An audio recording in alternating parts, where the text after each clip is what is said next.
Viral orang Islam solat di gereja. Juga baru-baru ini Alif Satar dikecam sebab buat persembahan dekat gereja. Kita akan bahas dalam video kali ini. Jadi tengok video ini sampai habis agar tidak keliru nanti.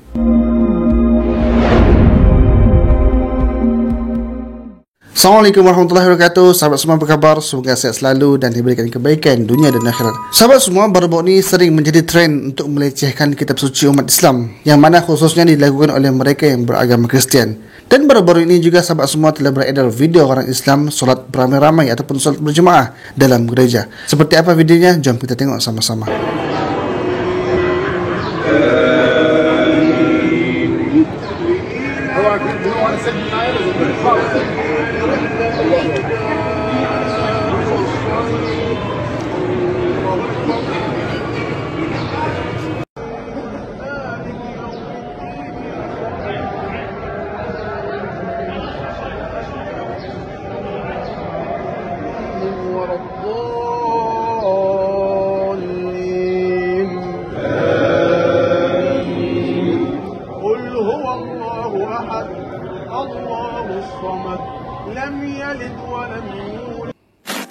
Baiklah sahabat semua, dalam video ini kita dapat tengok rakaman sekumpulan orang Islam yang solat secara berjemaah. Adanya imam dan juga adanya makmum. Dan kita tengok baik-baik mereka solat di dalam sebuah rumah ibadat, tapi bukan masjid. Disebabkan kita boleh tengok jemaah ini mereka solat menghadap salib. Bila ada salib, maka boleh dikatakan ia adalah rumah ibadat Kristian. Sebab salib adalah lambang juga kepercayaan yang menunjukkan identiti mereka, iaitu Kristian. Sahabat semua, pertama sekali mengenai tempat orang Islam solat, secara asasnya kita dibolehkan solat di mana-mana sahaja, sebab semua tempat adalah masjid bagi umat Islam, sebagaimana sabda Rasulullah sallallahu alaihi wasallam yang bermaksud, aku Rasulullah sallallahu alaihi wasallam diberikan 5 kemuliaan yang tidak diberikan kepada sesiapa pun sebelum aku. Antaranya dijadikan kepada aku bumi sebagai tempat sujud dan tanahnya untuk bersuci. Oleh itu, di mana sahaja seseorang itu mendapati waktu solat, maka hendaklah dia mendirikan solat. Dan hadis lain pula mengenai masjid ini, sabda Rasulullah sallallahu alaihi wasallam, al-ardu kulluha masjid illa al-maqbarata wal hammam. Dia bermaksud setiap jengkal di bumi ini merupakan masjid, tempat sujud untuk solat, kecuali di atas kuburan dan tandas. Jadinya bila dah masuk waktu solat, maka kita pun melakukan fardu solat yang diwajibkan ke atas kita. Adapun tempat solat itu kita boleh lakukan di mana-mana sahaja, sama ada di atas udara, di dalam kapal terbang boleh solat, di lautan boleh solat, di daratan boleh solat, di mana-mana tempat sahaja kita boleh solat. Dan ianya bercanggah dengan agama Yahudi dan juga Nasrani Kristian, kerana mereka jika nak melakukan ibadah, maka mereka kena pergi ke tempat ibadah dahulu, barulah mereka boleh beribadat. Itulah perbezaan Islam dengan agama yang lain. Yang menjadi persoalan hari ini ialah solat di hadapan salib. Dan sememangnya solat di hadapan salib ini adalah masalah besar, disebabkan ulama pada asalnya berbeza pendapat mengenai solat di dalam gereja yang berjauhan daripada salib. Maka pendapat yang pertama daripada Imam Malik bin Anas dan juga Imam Ahmad ialah umat Islam dilarang sama sekali untuk solat di dalam gereja. Adapun pendapat yang kedua ialah beberapa sahabat daripada Imam Ahmad mengizinkan untuk solat di dalam gereja. Dan pendapat yang ketiga pula ialah qaul sahih diambil daripada Umar bin Al-Khattab adalah tidak dibolehkan untuk solat di dalam gereja yang padanya terletak salib, patung atau gambar. Maka jika tidak terdapat salib, patung atau gambar Tuhan itu, maka dibolehkan solat di tempat tersebut. Jadi maksudnya di sini, bila kita berada di dalam gereja dan kita nak solat, maka pihak gereja ini membenarkan ataupun meninggalkan kita di dalam bilik yang tidak ada salib, tidak ada gambar, tidak ada berhala Yesus dan sebagainya, maka bolehlah kita solat dan kita tidak mengikuti majlis ibadah mereka. Adapun jika kita berdiri solat di hadapan salib, di hadapan berhala, di hadapan gambar tuhan-tuhan mereka, maka ia adalah satu masalah besar.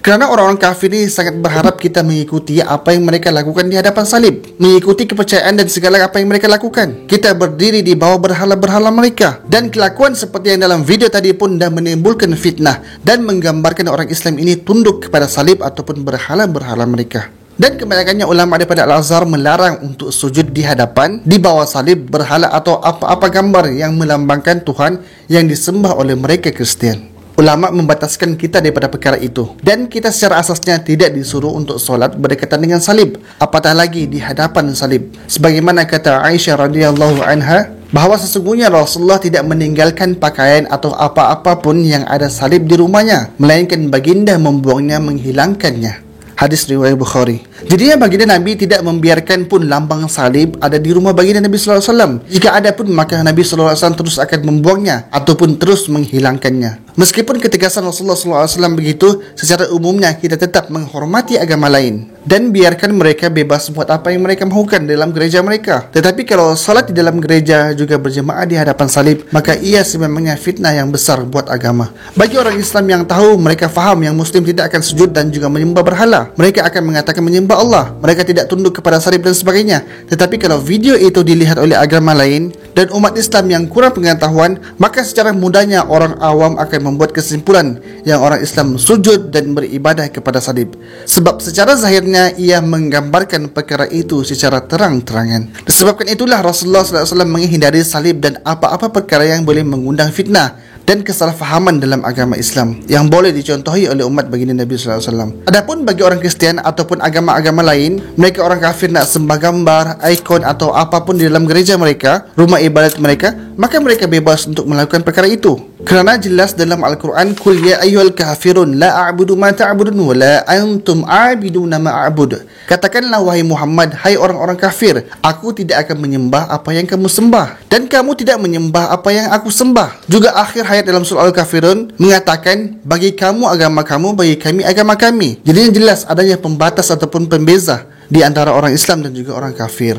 Sahabat semua, dalam video ini kita tidak bahas mengenai agama Kristian dan terpulang kepada agama mereka. Nak letak salib di dalam gereja kah, nak letak salib di dalam kereta, nak letak salib di mana-mana pun bebas bagi agama mereka, sebab itu kepercayaan mereka. Tetapi sekarang ini kita bahas adalah mengenai agama kita, sebab kelakuan solat di dalam gereja itu dilakukan sendiri oleh orang yang beragama Islam, dan ianya dilakukan bukan seorang tapi beramai-ramai secara berjemaah. Dan perlulah diperjelaskan kerana kita Islam yang ada syariat, juga umat baginda Nabi SAW mengikuti apa yang dilakukan oleh baginda Nabi dengan tidak membenarkan salib masuk ke dalam rumah kita, sama ada ia dalam bentuk permainan, dalam bentuk baju, dalam gambar salib, dalam bentuk apapun. Kita tidak membenarkan ia masuk ke dalam rumah kita. Kalau ada pun, maka kita akan keluarkan, buang ataupun hilangkan tanda tersebut. Kerana salib juga gambar tersebut adalah lambang kepada mereka yang mensyirikkan Allah, lambang kepada akidah mereka, lambang kepada Tuhan yang lemah disalib untuk penghapusan dosa kononnya. Sedangkan bagi kita umat Islam, ia adalah sangat bercanggah dengan kita, sebagaimana Allah Subhanahu wa taala rakamkan di dalam Al-Quran mengenai kejadian salib.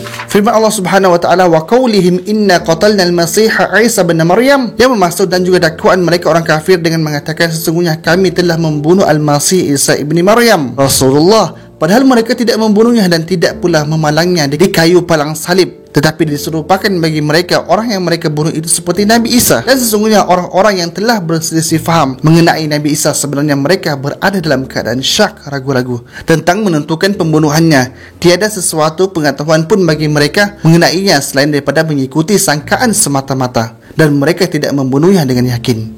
Dan ia juga menjadi persoalan orang Kristian sendiri. Jika anda mengikuti Yesus, adakah anda rela Yesus dihukum bunuh untuk dipalang salib, ataupun adakah anda akan menolong Yesus? Maka banyaklah persoalan seperti itu. Adapun salib itu, ia jelas adalah lambang kepada kekufuran mereka, kesyirikan mereka, dan ianya hanya dilakukan dengan sangkaan semata-mata. Oleh itu, kita tidaklah membenarkan salib itu masuk ke dalam rumah kita. Walaupun begitu, hari ini sebenarnya menormalisasikan salib kepada orang Islam dah sangat banyak dan nampak ketara. Lebih-lebih lagi pada pakaian, lambang tersebut kadang dah menjadi perkara biasa kepada umat Islam, seperti baju bola, baju fashion terkini, dan juga dalam seni binaan. Dan bila kita dah normalisasikan perkara tersebut, maka pada masa akan datang generasi seterusnya mungkin akan lebih daripada itu.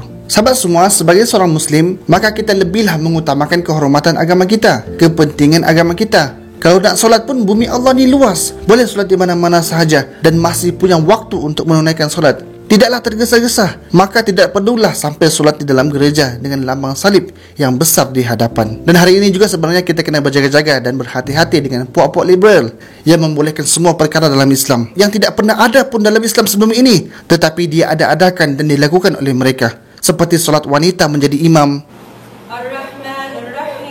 solat bercampur aduk lelaki perempuan, solat tidak menutup aurat, Allahu Akbar. I've never been to a mosque where a woman led a prayer. dan juga wujudnya masih imam boleh berkahwin sesama jenis dan sebagainya. Hari ini ia dibolehkan dan dah pun dilakukan oleh beberapa pihak. Jadinya kalau ada solat di dalam gereja, berdoa di dalam gereja, melakukan ritual di depan berhala dan bermacam-macam lagi perilaku yang di luar ajaran Islam, maka tidak lain ia adalah agenda musuh-musuh Islam yang cuba nak menggambarkan Islam dengan wajah yang buruk. Tetapi mereka menggunakan nama perpaduan, kedamaian, keharmonian dan sebagainya. Kita sebagai umat Islam ada syariat dan prinsip. Kita tidak akan mencampur adukkan perkara yang hak dengan perkara yang batil. Lebih-lebih lagi dalam soal akidah. Juga mengada-adakan sesuatu amalan atas nama agama tetapi bercanggah dengan Al-Quran dan Sunnah. Jadi mahu ataupun tidak, kita kena berhati-hati dengan bahaya puak-puak liberal ini. Sahabat semua, kita berbalik kepada ahli pesattar yang dikecam disebabkan buat persembahan di dalam sebuah gereja. Untuk pengetahuan sahabat semua, Kristian ini ada banyak kelompok besar, antaranya Katolik, Ortodoks dan juga Anglican. Jadinya persembahan yang dilakukan oleh ahli pesattar itu dilakukan di salah satu tapak event di bawah kelolaan gereja, dan tapak itu tidak pun terdapat salib, tidak ada patung ataupun gambar, dan event itu anjuran orang luar, bukanlah majlis gereja, maka tidak ada masalah. Jika ada lambang mereka, ada tuhan-tuhan mereka, maka itu adalah satu masalah. Sahabat semua, apapun hari ini kita kenalah saling menjaga, disebabkan ujian dan juga cabaran kita hari ini tidak sama dengan mereka yang terdahulu. Semoga Allah tetapkan hati kita dalam Islam dan dijauhkan daripada perkara-perkara yang terpisang. Jadi cukup sekitar itu sahaja. Jika video ini bermanfaat, share sekarang. Assalamualaikum warahmatullahi wabarakatuh.